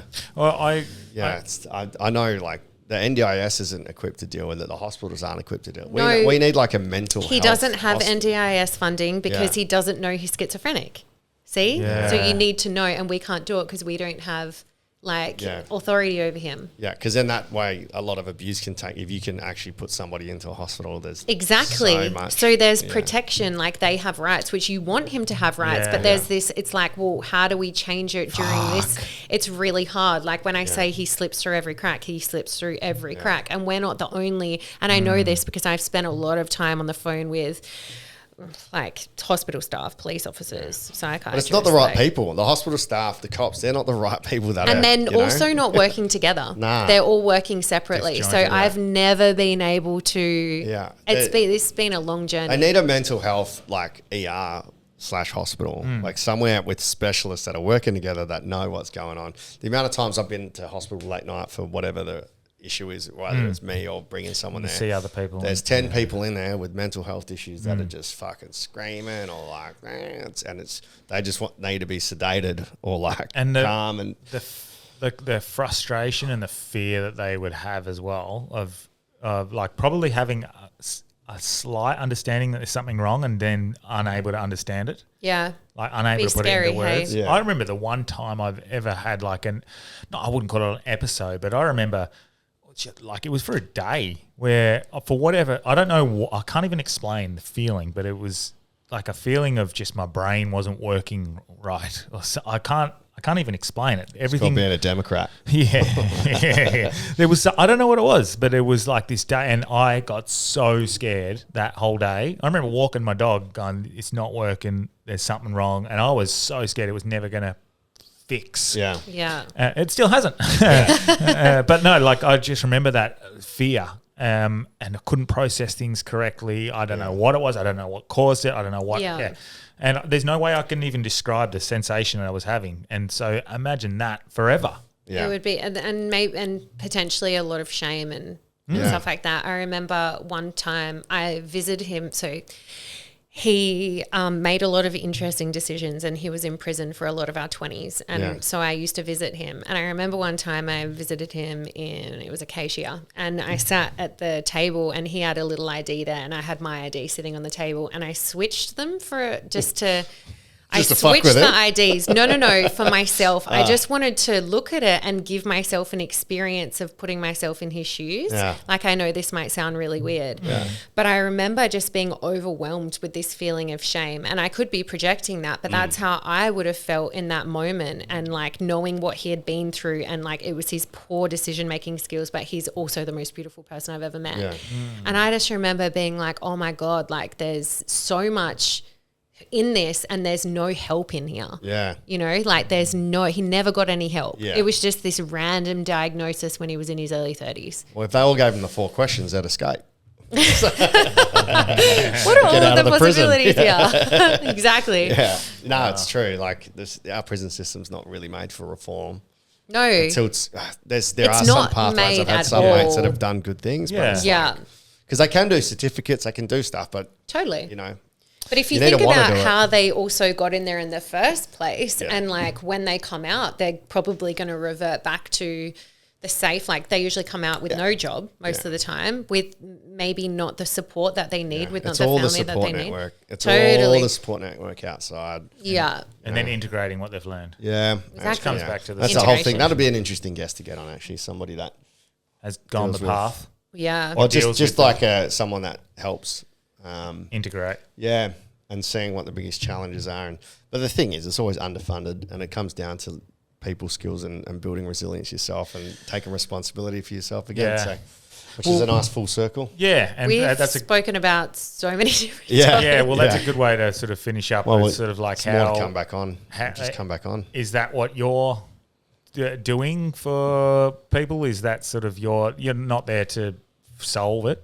Is it to help them find their own way there? Exactly. And I always say for people to remember how truly powerful they are. And again, cliche, but when you have that deep connection with yourself and you continually remember that it's up to you and you have every resource and skill available to do that, then everything changes. And also to be the person that shows you, like if you're looping, like we talk about patterns, like if you're having the same experience over and over, you're in a loop and it is because it's because of something that you're doing or your way of thinking, and it can be changed. And sometimes you need an outside mirror to reflect that back to Yeah. you so you can see it. Like that moment with that earth-shattering moment that we've been talking about, like something that you couldn't previously see, like the rescuer pattern, the victim pattern. And then it's the tools to be able to really be with yourself and hold yourself through that intensity of emotion and know that you can move through anything. Yeah. And ideally, not have a coach or therapist for your whole life. right? Just the Hard Yarns podcast to get you through. And I think things like this only hit when you're ready to hear them as well. So Always. Of course, there's so Always. much in Timing this is- that what we just said. Yeah. Timing is fucking everything, man. Yeah. Everything. The amount of times I've said something to you, Yeah. I've like noticed that literally said it, and then 6 months later you go, hey, I've thought I'm going to do this. I'm like, oh, you can't. I fucking I know. said that exact same thing to you. And I've noticed the same thing with you the other way. Yeah. I've noticed like the last 2 or 3 months, I'm like, I said that to you like about 3-4 months ago. Yeah. And so it is one of those things of timing of like when you say, And there's levels that it hits too. which So is- something hits and then you're like, whoa. And then the exact same thing hits again, but it hits deeper. And Yeah. you're like, whoa, I already Yeah. knew that, but now I really know it. yeah. Well, I often the use teacher that. comedy night thing you were Yeah, saying. I often use that thing about Jim Carrey, that speech that like I found that one part of it that I needed at the time. And then there was a 45-minute speech that I'd listened to where I didn't hear this part, and I didn't hear this part and this part. And you're like, I've just learned that. Yeah. 6 years later, but he said Yeah. it 6 years ago to me in a speech and I didn't listen. Like it's there, you're just not ready to hear it. Yeah. So, It's just a seed that's been planted that'll bloom when it's ready. yeah. Yeah. Yeah. So, and I guess that comes down to that idea of not telling someone what to do. Yeah. It's just being the space for them to find it themselves. Absolutely. Leading a horse to water. Gnosis. Gnosis. That's, I guess the Gnostics had something. Sounds like Moses. No, yeah.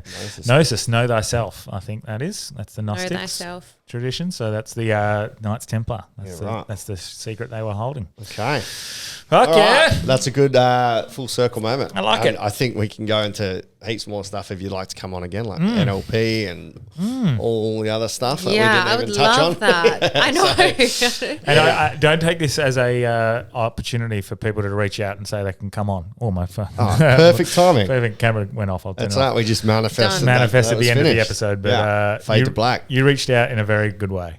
Yeah, I don't, like I said, I've actually never done that before. I've never reached out and been like, I think I said, I feel like we'd have a really good conversation, but I didn't say anything else because I didn't know what it was about yet. Yeah. And then one day I saw that ADHD podcast and I was like, this is really fun. Funnily enough, I thought if I was to ever do a pod, I'd call it ADHD Delby.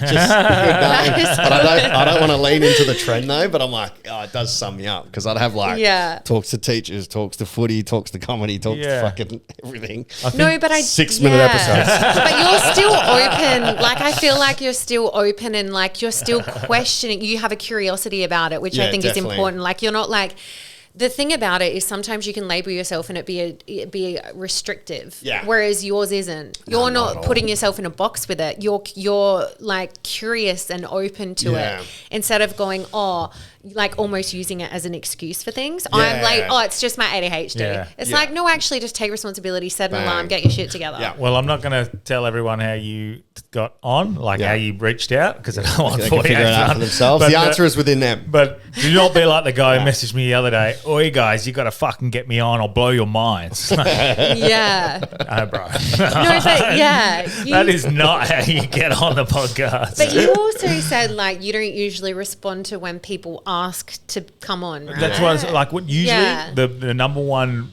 way that I don't get you on is when you ask to come on. Yeah. Normally, it's normally referral. So a little secret hack. okay. Get someone to go, you should get them on. Yeah. Fuck. Yeah. Idiot. Anything you want to plug before we finish up? Well, I think let's just put my Instagram handle Yeah. in the notes, and if people, I often share on there like what I'm all about. Yep. I work online. I have have one-to-one mentorship, so a small amount of space for that. The biggest thing I have is it's called Coming Home, Coming Home membership space. Cool. Like back to zero. Return to zero, yeah. Yeah. And then Alan Roberts, Hardway Hand. Yeah. I host in-person retreats and events just because Cool. in-person connection is super important and it gets lost online. So And you Is only it work with outside women? of the city as well, where there's no at the 5G? moment. Yeah. Yeah, we wear full hats and Yeah. sit in circles. Yeah. You're only allowed to wear a poncho. You only work with women? At the moment, yeah. Yeah, okay. Yeah, I do. At the moment, I just like, I feel that's where my best work is right now. I also love men, but Yeah. I'm just. Well, we got a lot of girl listeners. Yeah, surprisingly, Yeah. I think we got more girls than guys. 58% women. Yeah. Well, maybe because you're willing to have hard conversations. Yeah. What we actually need to do is we need to have a quota where we can only have 50% women and 50% men, because that's what life's got to be. It's like. actually it's 51-49 on like certain platforms. So Yeah. it's pretty close. It's 50-50. Nice. Yeah, Good it's spread. great. I love that. We're not just a gym bro podcast, but thanks so much for Del. Yeah. You want to plug anything? You're not on camera, but Yep. So come and check out Teacher Comedy Night next Saturday at the Astor. So May 17th. When is it? May 17th, Saturday. They've just opened the balcony Next up. Saturday. So 300 tickets for a sellout. Balconies, so the stalls are almost sold out. When's this getting released? Friday? Tonight. Yep. So this weekend, if you're listening, Saturday, May the 10th, The Confessional upstairs at Regal with Cal McLaren, one of the best shows you'll ever see. But that's for you to decide. I won't tell you. You can make up your own mind. And then next Friday, May the 16th, upstairs at Regal, #the Ick, my solo 1 hour show is nearly sold out. So Sick. it's 100-seater, 40 more tickets to go. I'll have to come and watch it. DanielDelby.com. Because I've just learnt Linktree doesn't fucking work from my Instagram. This whole time I've been like, Really? ticket link. Yeah, it doesn't work. We need to have a little. Like Yeah, they've interesting. blocked it. Have they? Yeah, Instagram have blocked Linktree. So Wow, I've always I didn't gone know tickets that. in bio. For everyone. And no one can get. Yeah, you can't. The Linktree Is gone. is like you click it and it's not supported. Oh, Yeah. even on ours, if you Yeah, go onto check it. Oh, fuck. Yeah, okay. I was going to say, I Have a need little to look. look at that. Well, I'm 99% sure. Or is it because Unless you're it fishing? or does it take you to a different webpage? No, it just says this is not allowed to Oh, it's not allowed to be on I'll have to go have a little look. But because of cybersecurity or something. if you are listening this tonight, I'm down at Margaret River running 80, so come say yeah. hi. And I'm very confident in this one. Oh, yours works, mine doesn't. What? Because of the email harvesting thing. Dirty dogs. I think that's what it is. But Okay. so you just get rid of that and you'd probably be all right. All right. But Yeah. yeah, come down. And me and Wolfie are starting the Wolf Squealing Pig again, which is we're going to incorporate the barrel pool if you Cool. want to come and do them. Like I know you're away for a bit of it. Yeah. But, June, it's the first Thursday of June. We're starting back again for monthly, and then into spring and summer we'll go back to weekly, and then we'll see what happens about Fringe. Might even give it to Ronnie because he's doing the Monday nights there. Yeah, no one came. No one. Nah. Oh. So Okay. Poor Ronnie. I love Ronnie as it's the well. best. It's my new housemate. And we'll get him on the podcast as well. Yep. We got Warren Treadway next week, so that's going to be good. Johnny Elliott's on next week. But yeah, just if you see me down there, come say good day. Cool. I love that shit. So all right. The Reaper's down there as well as Whitey. Yeah, Whitey and Buddha's not, but Whitey will be down there, and he's doing it as a team. He's doing the final leg, so we might actually, depending on how fast their team is, we might run together. Nice. That'd be kind of cool. But yeah, All right. sick. Thank you. All right. Thank you. Peace. Hey, Root.